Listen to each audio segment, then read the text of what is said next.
हाय आर्मीज, आपका स्वागत है मेरे YouTube channel BTS Korean army 111 इन भोजपुरी सॉन्ग। तो आज मैं फॉरजॉन रोमांस का पार्ट 2 एक्सप्लेन करूँगी, जिसका नाम है दो अजनबी। तो आइए इस पार्ट को स्टार्ट करते हैं।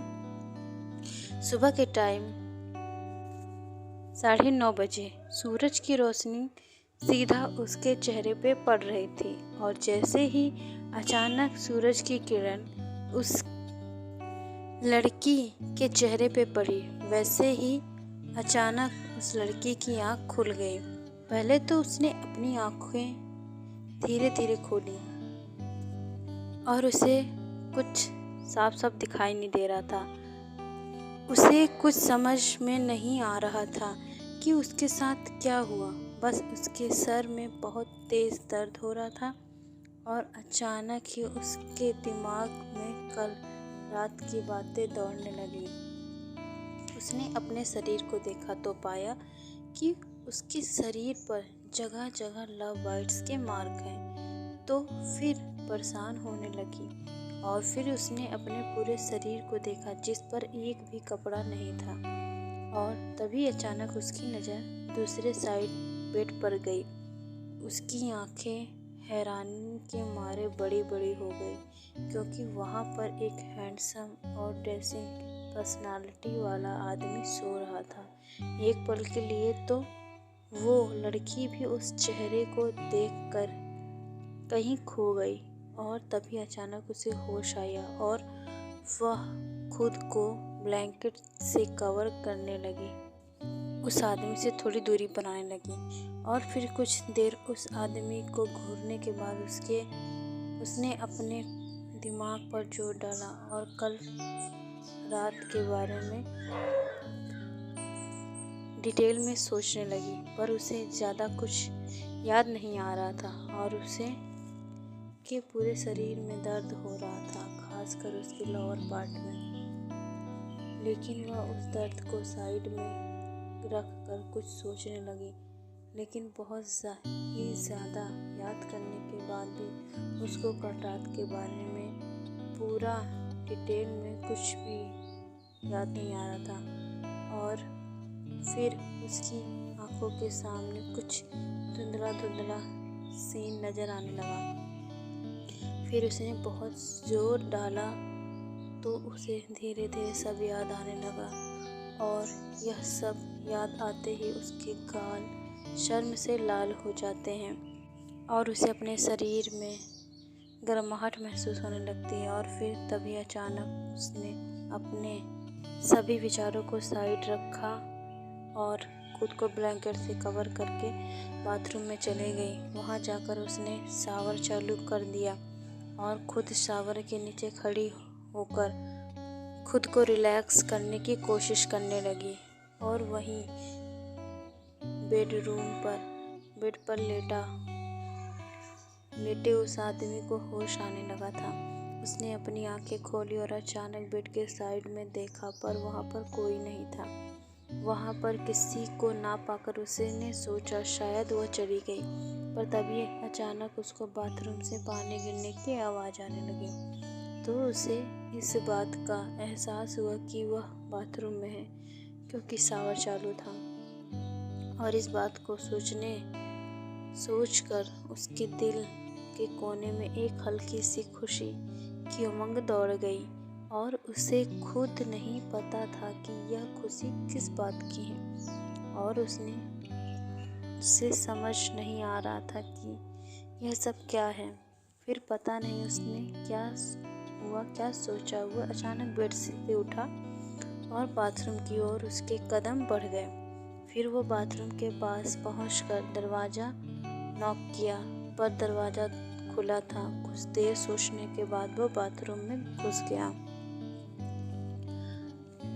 जैसे ही उसने गेट खोला, उसके सामने ही जिमिन को देखा। कुछ देर उसे ऐसे ही देखने के बाद वो आगे बढ़ा और जिमिन के पास चला गया। जिमिन शावर के नीचे आंखें बंद कर बैठी हुई थी। जैसे ही उसे फील हुआ कि कोई उसके पास आ रहा है, उसने अपनी आंखें खोली और उसके सामने युंगी को देखकर वो हैरान रह गई। हालांकि उसे अभी तक नहीं पता था कि युंगी कोरिया का फेमस बिजनेसमैन है। उसे तो यह लगता था कि उसने इस आदमी के साथ एक रात बिताई है, बिना ये जाने कि वो कौन है। जिमिन एक एवरेज क्लास फैमिली से है, पर उसकी माँ की डेथ के बाद उसकी सौतेली माँ और उसकी बहन ने बहुत ही परेशान किया, जिस कारण से वो एक दिन सब कुछ छोड़कर वो सियोल में आ गई अपना सपना पूरा करने के लिए। पर यहाँ भी उसका पीछा उसके स्टेप सिस्टर ने नहीं छोड़ा। जब भी परेशान करने का मौका मिलता तो वो छोड़ती नहीं थी। और आज भी जिमिन की इस हालत की जिम्मेदार और कोई नहीं, उसकी सिस्टर लीसा ही थी। पर उसे के अलावा एक और शख्स था जो जिमिन की लाइफ में मोस्ट इम्पोर्टेंट था, और वो और कोई नहीं, उसका छोटा भाई ते था। जिमिन का पूरा नाम पार्क जिमिन था और पार्क परिवार की छोटी बेटी है। पर फिर भी उसकी सौतेली बहन को सब ज़्यादा मानते हैं। उसके चेहरे थे, जिमिन के सामने उसका असली चेहरा होता था तो उसके दादाजी के यानी के सामने उसका नकली चेहरा होता था। दादाजी के सामने वो भोली भाली बनती थी और साजिश करके जिमिन को अपने दादाजी के नज़रों में गिरा दिया। जिमिन के पापा जिमिन से बहुत प्यार करते थे और उन्हें एक बात सबसे छिपाई थी कि उन्होंने अपनी सारी जायदाद जिमिन के नाम पर ही की है। वो जिमिन को खुद से दूर नहीं करते, पर वो काम के कारण फॉरेन में थे। यहाँ पर उसकी कंपनी उनका मैनेज करता था। उन्हें यह नहीं पता था कि जिमिन को घर से निकाला गया है। उन्हें यह लगता था कि जिमिन अपना सपना पूरा करने के लिए सियोल में है। वो उसे हर महीने खर्च के लिए कुछ पैसे भेज देते थे। जिमिन चाहे जितनी भी कोशिश कर ले, पर उसके भाई की फीस उसके डैड ही देते थे और उसके हॉस्टल का खर्चा भी वही देखते थे। वो दोनों को बहुत प्यार करते थे और उन्हें कहीं न कहीं लगता था कि उनके बच्चों के साथ कुछ तो गलत है, पर सच्चाई उनसे कोसों दूर थी। पर फ़ोन पर वीडियो कॉल पर दोनों से ही बात होती थी। जिमिन बहुत ज़्यादा खूबसूरत थी।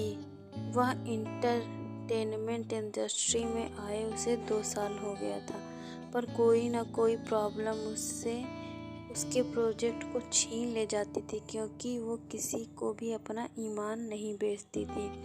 और उसकी बहन लीसा हर रात अपनी किसी न किसी डायरेक्टर के साथ बिताती थी। इस वजह से जिमिन लीसा से पीछे थी, पर जैसी भी थी जिमिन पर अच्छी थी। पर एक ज़रूरी बात, जिमिन बिना मेकअप के भी इतनी खूबसूरत लगती थी कि बड़ी बड़ी हीरोइन भी फेल हो जाए उसके आगे। काले लंबे कमर तक आते बाल, बड़ी बड़ी काजल से सनी आँखें, दूध जैसा गोरा रंग, खासकर उसकी खूबसूरती को निखारते उसकी प्यारी सी मुस्कान, जो कि बहुत ज़्यादा ही प्यारी थी। और इन सब चीज़ों की वजह से जिमिन और ज़्यादा प्यारी लग रही थी। तो क्या गाइस, इस पार्ट को मैं यही एंड करती हूँ। नेक्स्ट पार्ट के लिए कमेंट करें और स्टोरी अच्छी लगती है तो लाइक करें। और हाँ, क्या आप लोगों को नफ़रत से प्यार तक नहीं पसंद आ रही है तो मैं इस स्टोरी को यहीं बंद कर दूँगी। और तब तक आप इस स्टोरी को एंजॉय कीजिए। जब आप लोग कमेंट करेंगे तो मैं उस स्टोरी का नेक्स्ट पार्ट एक्सप्लेन करूँगी। कि बाय आर्मीज़। और हाँ आर्मीज़, यह स्टोरी अनएक्सपेक्टेड नाइट नहीं है, स्टोरी का पार्ट अनएक्सपेक्टेड नाइट है और इस स्टोरी का नाम फॉर्जन रोमांस है। तो इस स्टोरी को एंजॉय कीजिए, आगे और भी ज़्यादा हॉट होने वाली है स्टोरी।